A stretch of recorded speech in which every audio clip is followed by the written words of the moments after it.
So thank you everybody for joining us today. We really appreciate you tuning into our webinar. Today's webinar is Inclusivity Benefits All. It's part of our LGBTQ Pride Month conversation at Greater Tampa Realtors. This specific panel today is part of our monthly series that we do at the GTR Government Affairs Committee. So we're very excited to have everybody today. My name is Nico Hohman. I am the director of Tomlin Commercial, and I am the chairperson for the 2021 Government Affairs Committee. Again, we thank you very much for coming today. I'll start with our introductions today. We're very excited to have two great panelists with us today, Caitlin Jones and Nick Acosta. I'll introduce Caitlin real quick, and then I'll go to Nick, and then I'll certainly let them take it away. But Caitlin is a realtor and a team leader for the Jones Home team at RE/MAX Realty Unlimited. She's been licensed since 2016, and she has a master's degree in higher education. She's also an active leader in the LGBTQ Real Estate Alliance here in Tampa. Nick is the broker of Downtown Expert Realty in St. Petersburg. He's been licensed since 2018 and has a background in the insurance industry. He's also a USF graduate, go Bulls. Nick is an active leader in the National Alliance of the Gay and Lesbian Real Estate Professionals in St. Petersburg. So Caitlin, we'll start with you. Those are a couple of things we know about you. Tell us a couple of things that we don't know about you. That you don't know about me, right? So yeah. This is Pride Month, so I'll give you a little bit more information. So I am identify as queer and non-binary, so please feel free to use Caitlin or CJ. You can also use she, her, or they, them pronouns. I'm good with that today. I think that as we frame these conversations, sometimes we try to keep it at this level without actually talking about who we are and how that plays out. I'm a proud parent. I have a 3-year-old and a 1-year-old, so parenting during a pandemic has been an adventure. I am actually from rural Western Pennsylvania. So my upbringing existed in a place that was very homogeneous. I didn't know any gay or trans people the entire time I was growing up. It really was not something that was part of a framework for me. And it wasn't until grad school that I took a cultural pluralism class and really started to understand privilege and identities and the scope of how all of it plays out. And then moving into work, I did LGBT work professionally at a few colleges and universities.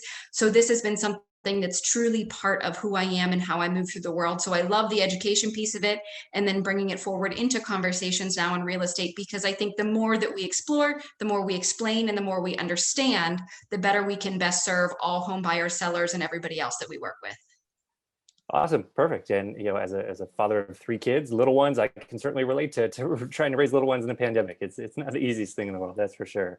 So Nick, we heard a little bit about you in the bio. Tell us a couple of things that we don't know about you. All right, thank you, Nico, and everybody watching today. Born and raised in St. Petersburg, Florida, and funny story is, I know this was kind of relating to what Caitlin was saying, but in my own regard, that funny or not, or hard to believe that St. Petersburg, Florida, growing up here, I was born in 1980, and the city was very conservative in regards to openly expressing yourself in the LGBTQ plus community. But probably after I graduated high school in 1999 is when I saw a turn in the city advocating for equal rights to everybody. So it's just amazing how far we've come since then. And I'm very proud to live in the city and also be the NAGLREP chapter president for Tampa Bay, and be able to continue to push this positive message and equality as well as diversity in the community within my business and also in my personal life. So thank you. Absolutely, no, thank you both. And Nick, you gave us a lot of good teasers for the future questions and conversations, so I appreciate that. But so let's kind of dive right into it. So today we want to talk kind of from a couple different perspectives. First, we want to address it more as from a homeowner perspective, and some of the challenges and opportunities that are out there. Today, as we all know, it's very much a seller's market, and it's not surprising for several sellers to receive many offers, and some of them even above asking price. And so sellers can be a little discerning now with it, but sometimes that discernment goes too far. Sometimes it leads to discrimination. And I know I've talked with both of you earlier this week about some of those instances. And so Caitlin, I'll start with you. Kind of tell us, walk us through some of those scenarios where we might not necessarily think of a seller rejecting our offer as a buyer's agent, as a buyer, as discrimination, when really there's certainly opportunities there for discrimination. So can you tell us a little bit more about that?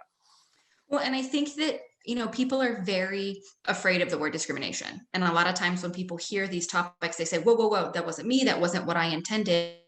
But the reality is discrimination rooted in bias, even unconscious bias, plays out in all aspects of our life. We were all raised with bias, whether or not we like to talk about it.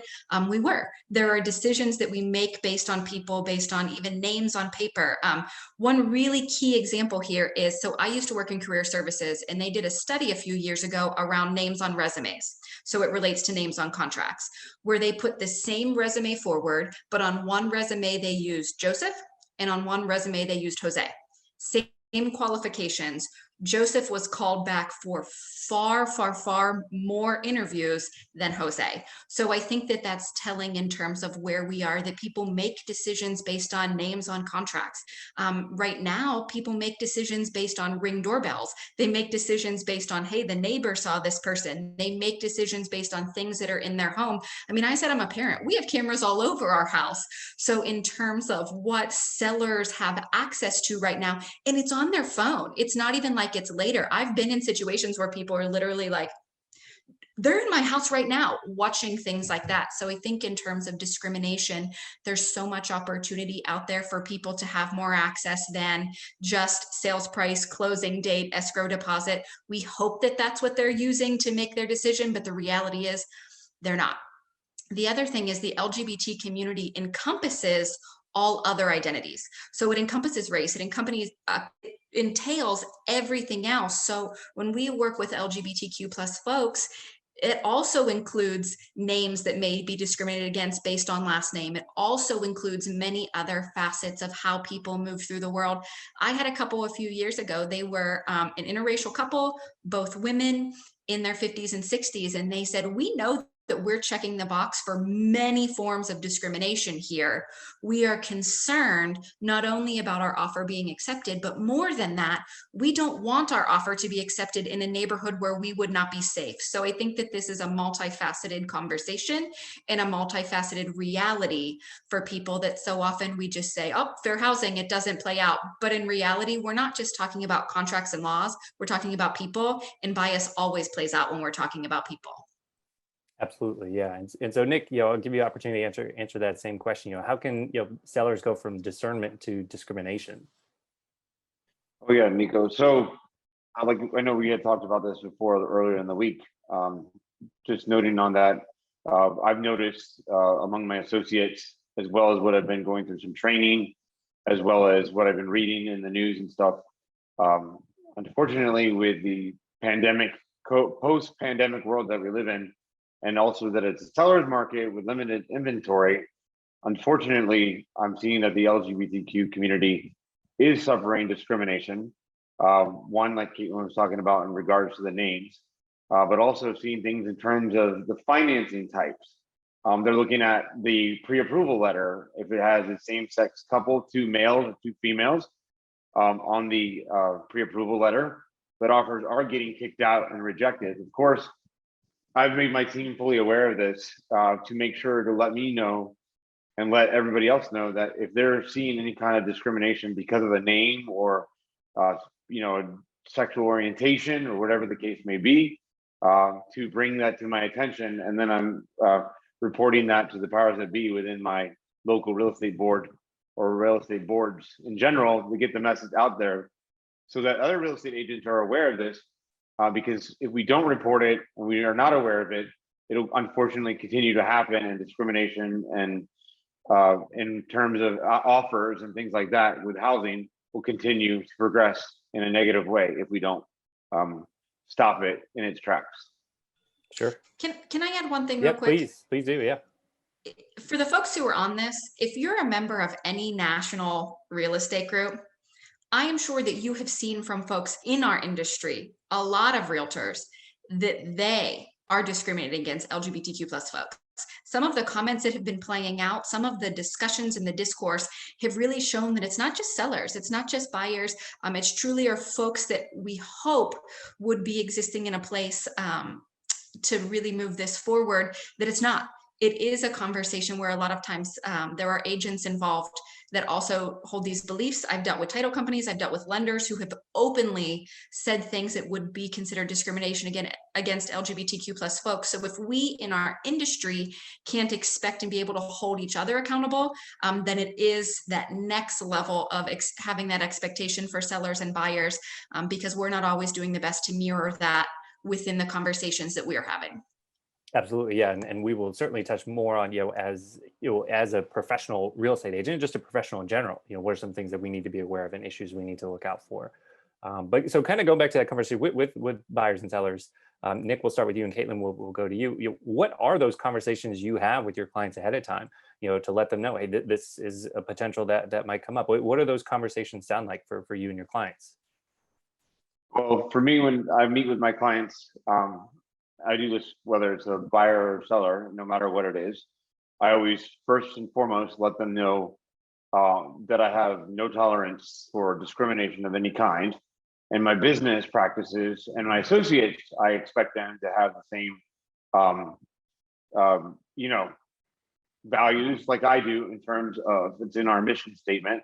So with that being said, when I sit down with and I do either a listing presentation or I'm working with a buyer before we even get to the part of going out to see houses, I give them full transparency to let them know that,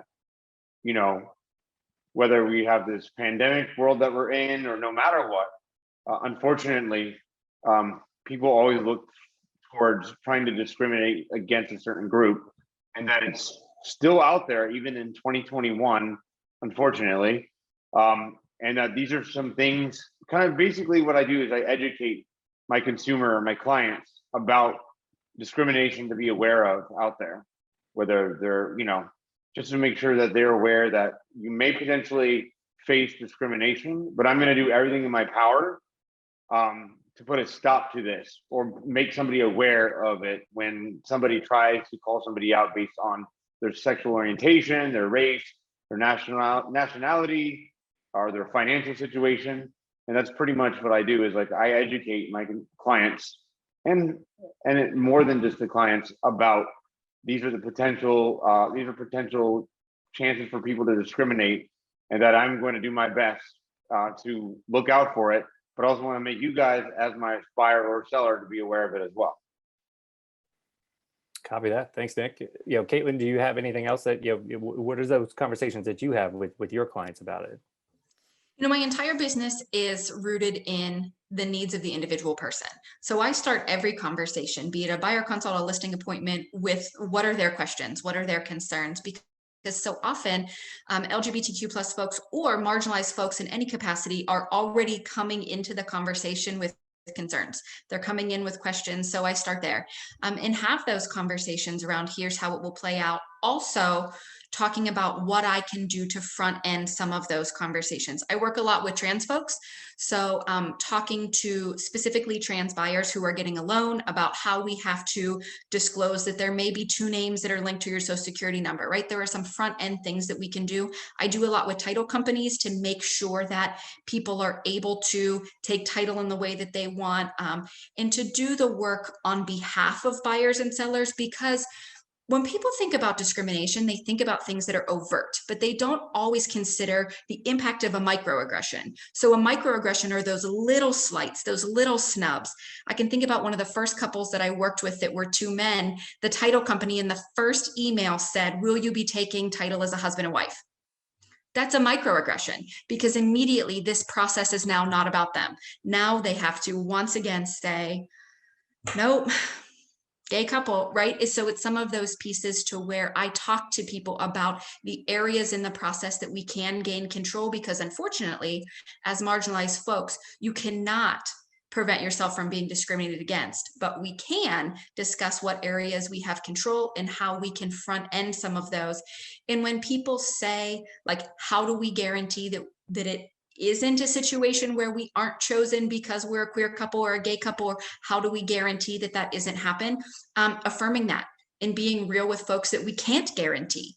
There's a situation where people make decisions in their lives and they don't always tell you, oh, I didn't hire you because you look like that. But I know there have been times where I wasn't hired because I look like this.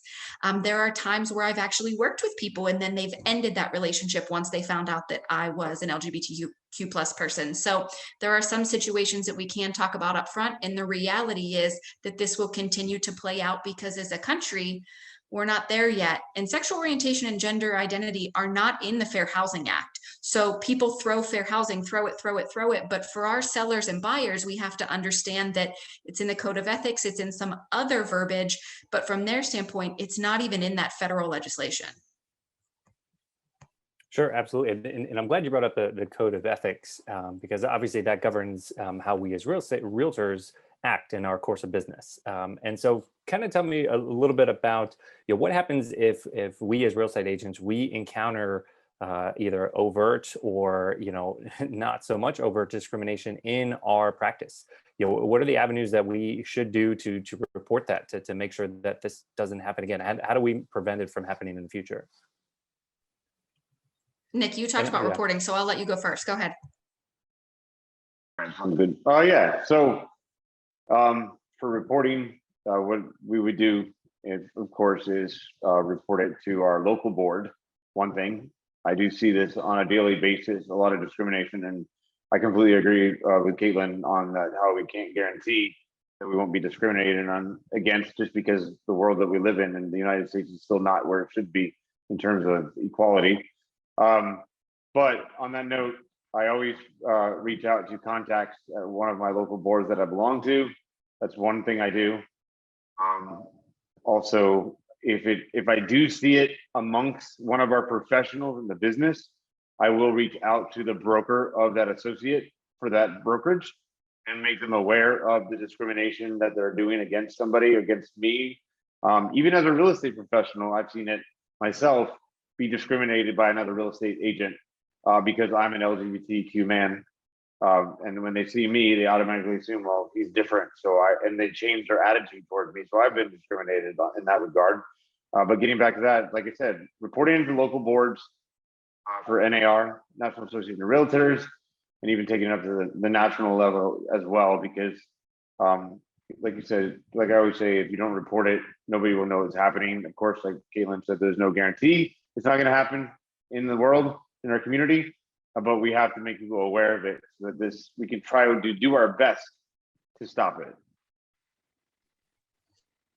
And I will add within that, that's the benefit of our organizations. I've seen in both of our organizations instances, especially on social media, where discrimination was shown, because anytime it's in writing, it's a lot easier, right? Sometimes people post things or put it in an email or do something that makes it easy. And I've seen really quick action in both of our organizations where that was then escalated to the broker, that was then escalated. I actually, in a previous brokerage, it was a national conversation, but it was a local title rep a local gay agent, so a Tampa gay agent, posted an ad, and a title rep responded to his ad with a gay slur. It was terrible. And that quickly made its way through the group, made its way through the broker, made its way to where he was removed from the company immediately. So I do think that that's a benefit for organizations like ours that exist, because there's advocacy on a different level and there's a connection on a different level, because often when discrimination happens, it's like, because you're stuck. There's an aspect of being a marginalized person and feeling discriminated against, and okay, this is going to be an uphill battle. So that is a benefit of the existence of both of our organizations in terms of having support on the back end to assist with that. So it's not just you feeling like it's you against the world, against the broker, against the association, against NAR, because that can be daunting.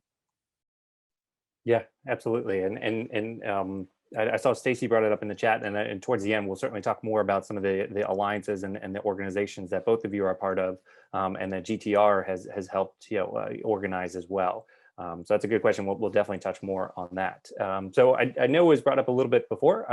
So not only the process of buying and selling a home, but also the financing of it. There could be discrimination when it comes to applying for a mortgage and trying to get financing on a property. And I'll propose this question to both of you.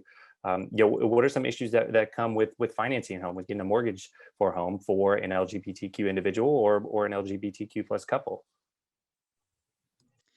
Nick touched on some of the some of the pieces there with names, but I actually 2 years ago, I had a couple, they were engaged men, and the lender actually said to them in writing that FHA prohibited 2 unmarried men from being on a loan together. No, blatant discrimination. The problem is it was a lender for a builder, and the buyer really needed that closing cost help. So they actually asked me not to say anything because they needed the loan, right? And I think that's the implication that people don't always realize, is that there's a next level of implication that discrimination occurs. And then we're like, oh, be quiet. I even experienced it. So I told you that I'm a non-binary person. So I don't like gendered language that aligns with being a woman. That doesn't work for me. So when we purchased our house, we took title as a married couple. That is a legal way to take title. When we refinanced our house with a different lender, that lender, without asking, changed our documents to read a wife and wife. I almost did not sign on closing because that bothered me. And then I said, you know, I don't want to deal with having to go through this again, but those are little slights, once again, a microaggression where it isn't your decision to make. It may seem that it's affirmative, but for me, as somebody who I'm not a wife, I'm a spouse, making that change from the lender was not their call, and therefore did feel discriminatory to me. Sure. Nick, anything you want to add to that? Oh yeah, most definitely. No, I completely agree with that, with what Caitlin was talking about in terms of when you make the mortgage application. I see it every day still, whether it be for same-sex couples, also financial, exclusion. If somebody is a certain income level, there are a lot of times where we make offers for FHA loans or even VA loans, where we get denied because one, they're either same-sex couple or they automatically see an FHA or VA loan as a lower income, which is not always the case. And so they get passed over for a conventional loan or cash. And unfortunately, being in the seller's market with lower inventory, I'm seeing this every single day. Just one of my associates encountered this. We just had a discussion today. She was telling me that their offer was denied because of the type of financing, because the seller decided, well, they're going to kick this out. But it's happening with finances, financial status, as well as same-sex couples, where people are looking the other ways. It's happened to me personally too.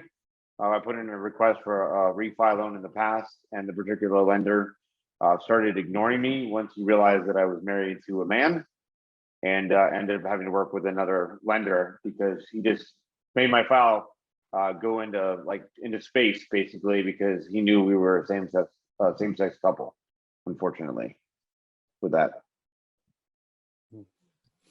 Well, thank you both for sharing those. I certainly appreciate it. So kind of switching gears and going more from our clients to now working in the real estate industry, and as a realtor, as a real estate professional, what are some of those instances that you've come across, being LGBTQ as a real estate agent? What are some of those challenges, but also what are some of those opportunities that you found, working in this business? And we'll start with Caitlin, and we'll go with Nick. So challenges and opportunities. I'm glad that you gave us both of those. I mean, I'm going to go with opportunities first because we keep talking about challenges. The opportunity is, it's powerful, right? So I am somebody who I do market myself to the LGBTQ plus community because there's this level of, I can breathe. And I love when I see that on people's faces because they don't have to worry about, do I have to explain this other thing? Do I have to talk through these? Especially with people who have concerns related to how is this going to play out? I mentioned previously that I work with a lot of trans folks, and there are extra things to consider. There are extra steps in there. So being able to say, I get you, I hear you, I know exactly what's on the docket, even little things. I sold a house recently to a couple, and when they took it, they took title as a single woman and a single woman. Well, as selling it, one is now a trans man. So I was just able to talk to the closer before it ever came up. And that was an opportunity to say, hey, before we get into anything that misgenders our clients, we're going to title out as a married couple. No need to talk about anything else further. And thankfully, I've built that rapport with that title company to where they understand what I'm saying. And those are the opportunities. The opportunities are powerful. I also, I give back every year. So there's a portion of my commission that I give to LGBTQ plus people in need every year. It's something that I came to Tampa to be the first coordinator for LGBT programs and services at USF. So I started my life here in our community, and I'm committed to furthering the impact of that. And I think that that's really exciting, but the challenge is also present. I will tell you that even on here, sharing that I was non-binary, sharing pronouns and things, I don't do that often because people's judgment of me can affect my ability to provide for my family. And I actually had a breakdown about that recently where I was crying to my wife about like, I'm fearful to be openly me. I'm fearful to have some of these conversations because if folks don't want to work with me because of it, that's less money in our pocket. And that's real. It's real that it plays out. You know, there was a scenario where I set an appointment once for a listing. I set that appointment and I showed up with my then business partner. He is a very typical straight cisgender white man.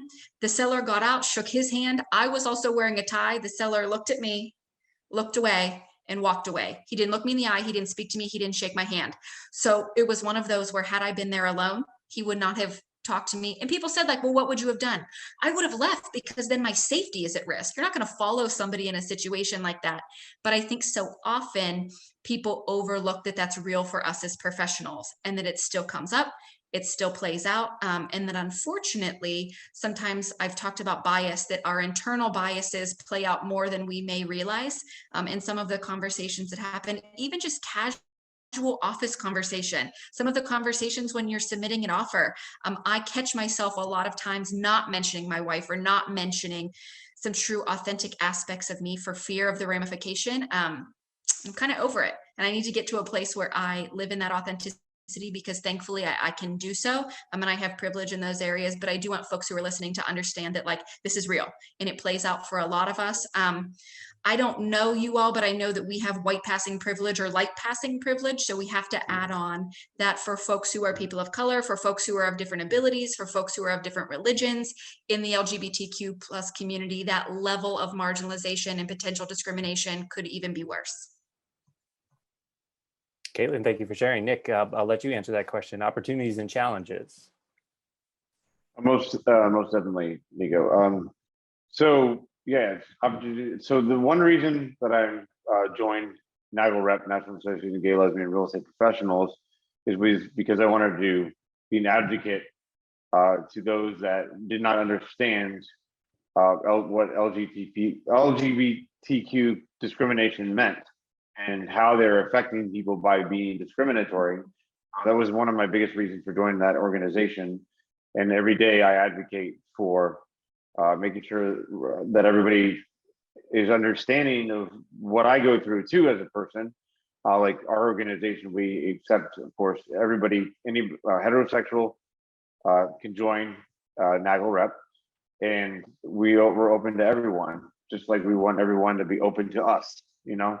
So with that said, I like to make sure that I make people aware that, you know, like Caitlin was talking about, and this, I feel this way too, when I go out there on a listing appointment or I meet somebody, I still have this fear, and that's so weird. In 2021, we still have this fear that immediately they're going to assume that since I'm, you know, don't have children or I'm married to a man, that they're going to be judging me for who I am.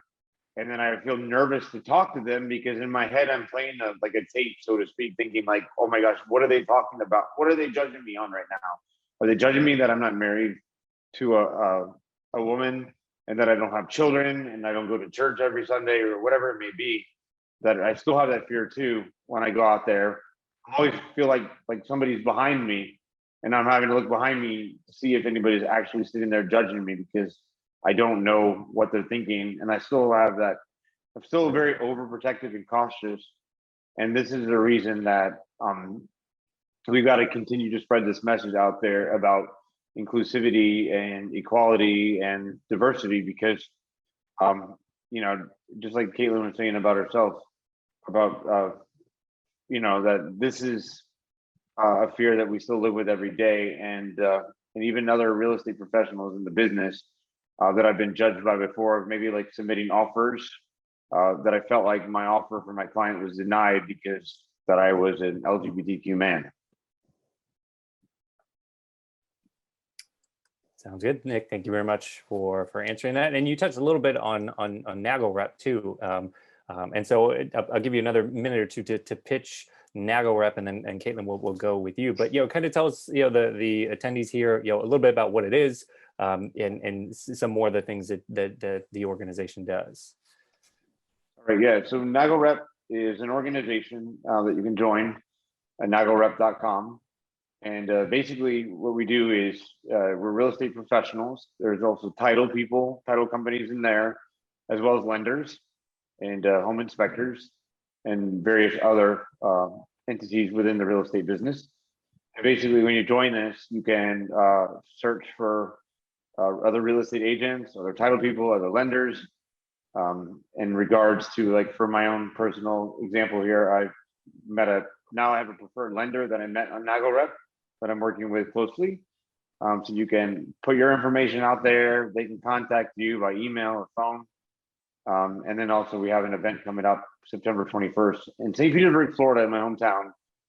It's our, I guess, kickoff for 2021 post-COVID, where we're all going to get together, like about 250 people plus, and have a networking event. And we do this from time to time. Usually it's in Palm Springs, California, but we do the COVID pandemic, it'll be here in Florida. But it's a great time, and it's an amazing organization to belong to. There are allies, well, LGBTQ plus people in the group, and we all do everything we can to spread the message of inclusivity on a daily basis in the organization. Sounds good. Thanks, Nick. And Caitlin, you're a leader in the LGBTQ plus Real Estate Alliance. Can you tell us a little bit more about that organization? Absolutely. So I'm the president of the Tampa Bay chapter. We are a newer organization, so we're coming up on a year of when we were founded. So we are the only national 501c6 nonprofit related to real estate in the LGBTQ plus community. And honestly, our goal is to be a nation's leader in advocacy, in education, and then in other aspects of how we can connect real estate professionals with consumers. So as Nick mentioned, we have the same thing. We have consumer facing websites. We also, though, are working on that higher level stuff. So a huge win for the Alliance was that we just announced a national partnership with NAR. NAR rarely partners with and sponsors organizations that are focused on marginalized identities. So we have sponsors with many of the large national brokerages, really moving things forward with Fortune 500 companies, with adding to the sponsorship level. And then within that, the challenge of, if you are going to say that you support LGBTQ plus organizations, what are you doing? What are you doing on the ground? We're working on some local events. So the nice thing is now that we have some opening up of restrictions, you'll start to see some events from us. We're always here. I hosted a session a few weeks ago that was open to anybody on breaking down the acronym. So for people who want to understand LGBTQIAAP, how all of it plays out, our community involves a lot of identities and a lot of folks. And sometimes people say, like, what is all of that? That's where I love the education piece. We're having a national convention in September in Vegas. So if you want to join our organization, I invite you to join us at our national convention. It's actually at a brand new resort. It hasn't even opened yet, and we have fabulous room rates. And if you are attending, I'm going to be a speaker at that as well, with that same breaking down the acronym session. So if you want to learn more about our community, connect, network, and then get some information on advocacy, education, and truly being referral partners for everybody related to real estate. Our organization also allows you to self-identify gender, self-identify pronouns, self-identify who you are within your profile, to really make sure that there's an authenticity of the folks who are members that's larger, that the scope is bigger than are you gay, are you straight, because we know that people being able to show up as who they are as we move things forward is what we should be shooting for and what we're all hoping for. Perfect. Caitlin, thank you very much for answering. And I know a couple of people had questions about where to find these organizations. You can find them on Great Tampa Realtors website. And then in the email that was provided for today's event, you'll find more information there. And we'll be sure to send a follow-up too with the information. And if you want to reach directly out to both of our panelists, I'm sure they'd be more than happy to share some more information about their organizations that they're members of. So again, please reach out to them and check the GTR website. Both of you mentioned advocacy as an important part of it. This obviously being part of the Government Affairs Committee meeting, that's something that we're very much interested in, being that liaison for great Tampa realtors, for real estate professionals, business owners, homeowners, with our local, state, and nationally elected officials, and finding out what's important for them, but also sharing with them what's important to us. So from an advocacy, a rules and regulations, a laws perspective, what are some of the things that we as the committee should be looking out for with regards to LGBTQ plus issues, especially when it comes to home ownership and business ownership? And so I'll open that question up to either one of you. Thank you. Yeah, so for the one thing that I think that committee should be looking out for when it comes to LGBTQ plus or any group that is discriminated against, definitely, I think that there should be maybe like requirements, hopefully down the pike here, where you have some kind of documentation that goes out with the real estate agents. One thing that I found very alarming and frustrating was the equal housing opportunity symbol. Like, for instance, as a broker, I have to have that displayed in my office, which is great. That's what I need, right? But when it comes to like advertising, the unfortunate part is when advertising your real estate business or you're advertising to a potential client, it's not required, which I thought was crazy, to put that equal housing symbol on there. I know lenders have to put the equal opportunity, the lending opportunity on everything they do. I think that as committees out there, I think they should advocate, and I'm not an advocate for it, and I have this in my mission statement as a broker, as well as in my office manual, that I say that I obviously can't force you to do this, but that I highly recommend that you put the equal housing opportunity on your business logo, on your business card, anything you work, any documentation you give to your clients. And also because to me, if you don't have the equal housing symbol on any of your signs or your advertising, that means to me that I'm not going to work with you, because to me, I feel like you're going to be discriminatory against me since you went out of your way to not put that on your documentation or verbiage of any kind. And I think that's a very good thing or thing that definitely should be done by our local boards, as well as NAR and also the federal government, that we should really push for equal housing opportunity to hold the highest level of standards when it comes to inclusivity and diversity and inclusion. Perfect. Thanks, Nick. Caitlin? Yeah, I think one of the problems right now is that our industry involves politics, and politics are very me versus you. I was going to say more, but I'm going to choose not to. Right? Y'all could probably guess where I stand. If not, you have not been listening. But it's one of those where we have donations to RPAC. We have donations to different things. We have the opportunity to put things forward. Unfortunately, the entities that are being supported are not always LGBT inclusive, right? Like, the reality is there are major things happening under real estate, under realtors, under what's happening in housing that doesn't include us. I would say that we all have to get on board, especially with the Federal Equality Act. The fact that we still don't have an Equality Act is a problem. It just is. And I talk to people all the time about, it's one thing to not have a law against you, but to realize, like, places don't have laws in favor of us either. Like, literally in most states, if a trans person goes to a hotel with an ID that doesn't match the way that they look, that hotel can refuse them that room. I'm just going to let that sit there, right? Like, there are major things that are happening. If you want to learn more about state laws, there's a really good resource called the Movement Advancement Project. MAP, the Movement Advancement Project, that has national and state maps about many different aspects of LGBTQ laws, policies, and rights, way beyond housing. But I think that helps frame it, that there's a bigger conversation. So when you talk about advocacy, you talk about what we can do.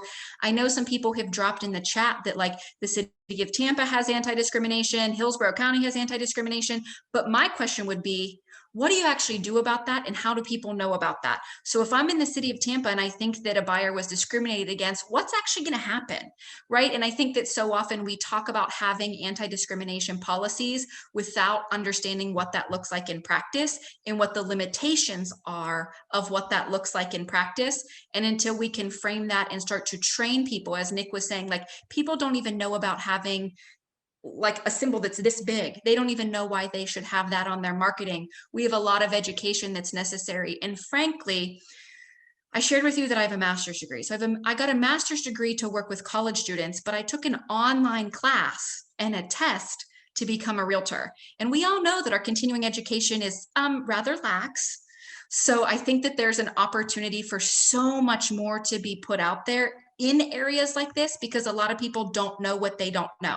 So they're not trying to be discriminatory. There's just an ignorance there because they honestly have never even been pitched these topics and they've never considered how it may play out. Absolutely. And Caitlin too, you brought up, and this was asked earlier in the chat too, a couple really good terms. So microaggressions, anti-bias training, what are some resources, some tools, some programs that we as real estate professionals can take to learn more about those things and how to identify them and how to avoid them in our practice? That's putting me on the spot. There's a lot that are out there, right? There's a lot that's out there. The problem is it depends on at what level you want to engage. And a lot of those are very regional or company specific, or, this entity is offering this one training. I was just hit up by the Polk Association of Realtors to do, or one of their associations, to do a training on some of these identities and things, because the information's out there. They often look to the marginalized person to provide that labor for free rather than providing compensation, right? So as you are trying to learn and put things out there, there's some great national resources. GLAD has a lot of resources. The Trevor Project has a ton of resources out there right now, even about mental health related to the LGBT community. I mentioned the Movement Advancement Project. There are many entities that do training, that provide information. The reality is, though, you have to seek it. You have to find it. And in the case of any marginalized group, going to somebody of that group and expecting them to be your educator without compensating them for that emotional labor is an act. It's privilege, and it can be oppressive. So I would just challenge you that don't go to the gay people in your life, the trans people in your life, the pansexual people in your life, and expect them to become Google for you. That's where we really need our allies to step up and to do some of that work for us, and to understand that we face the experiences within this. And by leading the way as people in situations of privilege and whatever identity that is, we can often create more opportunity for positive change walking with the marginalized community rather than just putting it back on them to tell us what they need. Absolutely. Yep.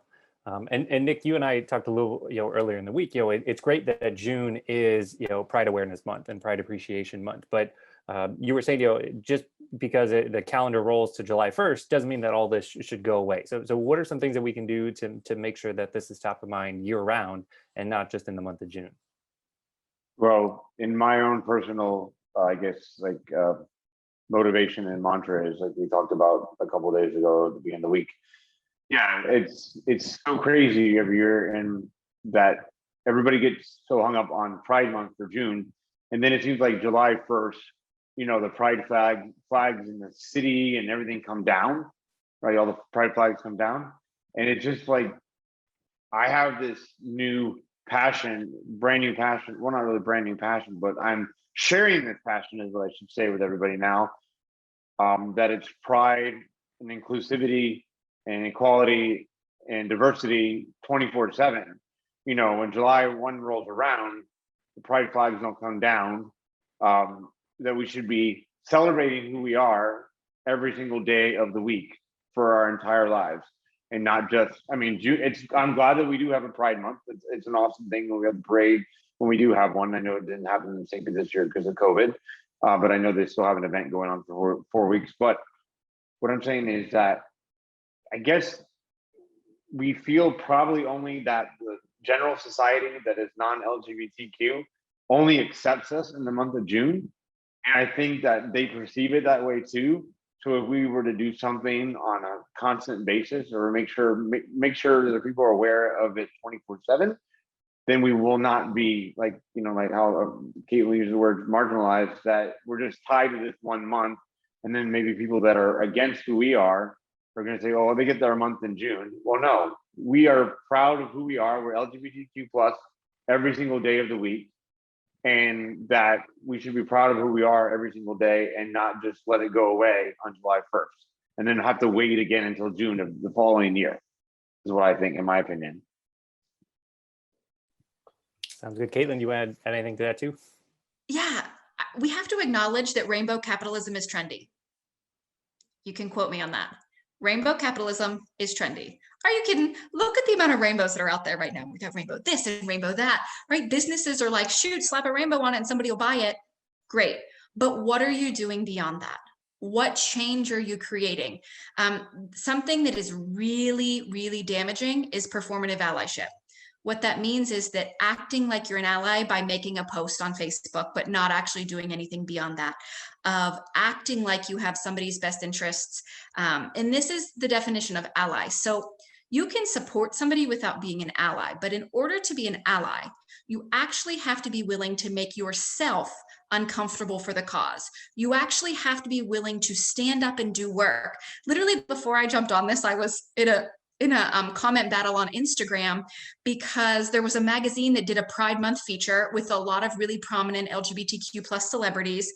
And I posted about the comments, because of course, a lot of the comments were atrocious. And I said, like, how is it that we can't even get 1 month where you just let people live in their authenticity? And I was being slammed. Well, what you don't realize is I'm going to carry that burden, because not only were you slamming the comments, but you were slamming me and my identities, because I move through the world the way that they move through the world. So that's what I would say is people are looking for what you can do. If you are not a queer or trans person, you can really look at how are you being an ally? And that starts with conversations. It starts with, what are you saying when people aren't recording you? It starts with, when somebody makes that really oppressive comment, are you standing up?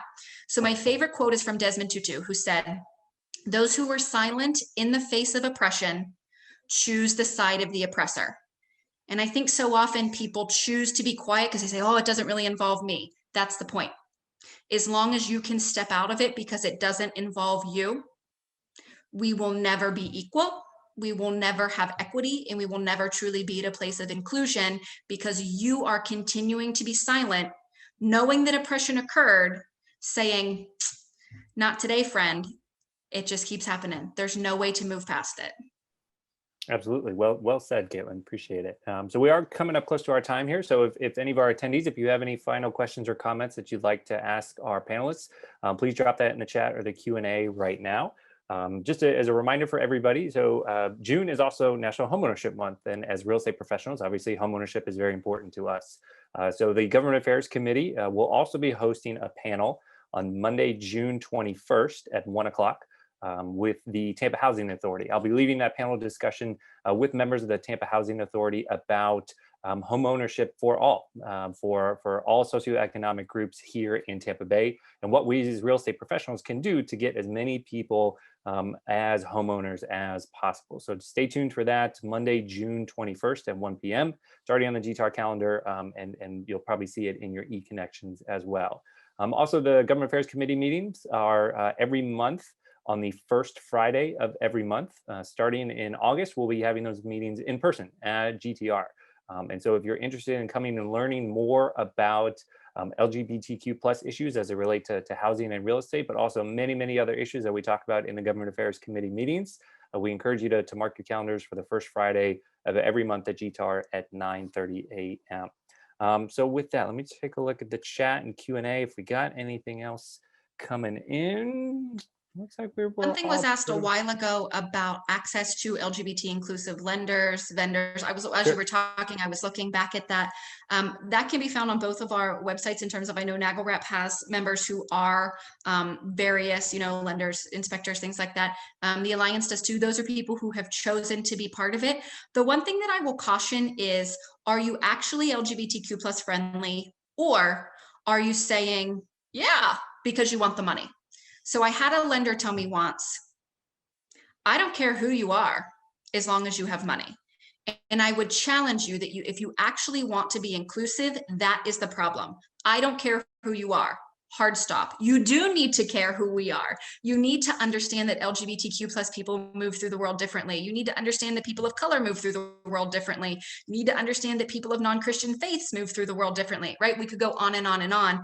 So in order to truly be inclusive, you have to acknowledge that, honor that, and then work to make sure that you are inclusive.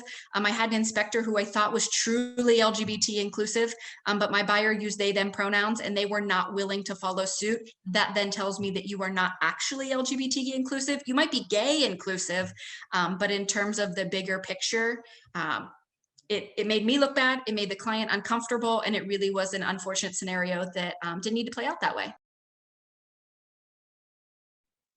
Sounds good. So with that, we'll leave it there. And what I'd ask both of our panelists, we'll start with Nick and then we'll end with Caitlin. Any other pearls of wisdom or any other tidbits that you'd like to leave our attendees today regarding our discussion? Well, for me, I would just say, as a words of wisdom to take with you today, is just be sensitive to who, like anyone out there, be respectful of your somebody's sexual orientation or race or religion, and treat everybody the way you wanted to be treated equally. This is how I was raised, that if you want to treat somebody bad, they're going to treat you bad back. But if you want to be treated good, but also want to be respectful, then you need to treat them with respect and also treat them well, and take into account everybody's feelings and where they come from and who they are. And then our world will be a lot better place if we can all love each other and live together. Perfect. Thank you, Nick. Caitlin? So thank you everybody for attending. I mean, I love it. Thank you for everybody who attended. And I think that really the end piece of this is that we can all do so much more when we're in it together. And I think in something like real estate, sometimes people don't want to necessarily be in it together because we're direct competition. But I don't know about you, like I can't personally sell 9,264 houses. Like I can't do it. So Nick can be successful and Nico can be successful and I can be successful. Like I think so often we don't get into that next level conversation about how we can support one another. So I would start there, and I would say that as you talk to people, listen to understand, don't listen to respond. And before you say, well, in my experience, realize that your experience may not actually be important.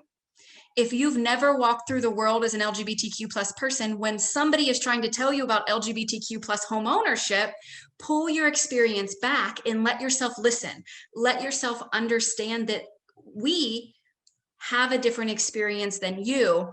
And if you only come at it from your experience, you're never actually going to hear what we're saying and make that have meaning for you. I think so often people are well-intentioned and they want to be allies or be supportive, but they won't move past, well, in my life or anything. And I have to do it too, right? To be an ally to any other group, we have to realize where we may not have been the best support in the past, and we have to listen and move forward and say, I'm going to hear you and I'm going to digest that. And tonight when I'm at home thinking about my day, I'm going to use that to understand how I can show up tomorrow as a better real estate professional, as a better parent, spouse, friend, child, whomever you are, because we're all in it together. So often we don't use what's in front of us though to actually make meaning and use that to do something more powerful. Fantastic. Well, Caitlin and Nick, thank you both for being our panelists today. It was a great conversation, and I think our attendees, based on the chats and the comments, really enjoyed it. I thank you both very much for coming today and for speaking to us. That concludes our panel discussion today. For everybody in attendance, thank you very much for watching. Again, we encourage you to visit the GTR website, tamparealtors.org, to find out more information about our panelists, about the organizations that they're involved with, as well as upcoming events and programs that the association has. And so with that, we thank you all very much for coming, and all have a wonderful day. Thanks again.